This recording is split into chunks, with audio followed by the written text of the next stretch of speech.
ගම්පොළ දොළුව ශ්‍රී බිම්බාරාම විහාරස්ථානයේ වෙත පැමිණි කාන්තාවන් තිදෙනෙකු යානතුරකින් මේ යාමේ සිද්ධියට හේතු වී ඇත්තේ අදාළ මෝටර රථය පැදවූ කාන්තාවගේ නොසැලකිලිමත් බව අනාවරණය වී තිබෙනවා. කාන්තාවන් සිව් දෙනෙකු මෙම අනතුරට මුහුණ දී තිබූ අතර ඉන් දෙදෙනෙකු අපොහොය නිමිත්තෙන් ඊයේ දිනේදී සිල් සමාදන්ව සිටි අය බව තමයි පොලිසිය සඳහන් කරන්නේ.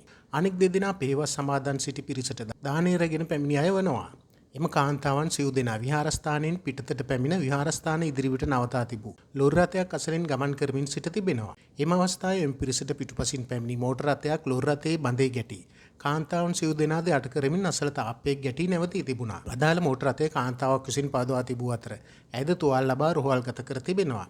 පොලිසිය පැවසුවේ රථය පැදවූ කාන්තාව සතුව තිබී ඇත්තේ තාවකාලික රියදුරු බලපත්‍රයක් බවයි. බරපතල තුවාල ලැබූ සිල් සමාදන්ව සිටි කාන්තාවක් රෝහල්ගත කරන අතරවාරයේදී මේ ගොස් තිබුණා. අනතුරින් මේ ගියේ වයස අවුරුදු 67 සහ 70 යන වයස්වල පසු වූ කාන්තාවන් තිදෙනෙක්. දැනට සිදු කරන විමර්ශන වලින් අනාවරණය වී ඇත්තේ කාන්තාව විසින් බ්‍රේක් පැඩලයයි සිත ඇක්සලරේටරේ පෑගීමෙන් අධික වේගයෙන් ධාවනය වූ මෝටර රථය.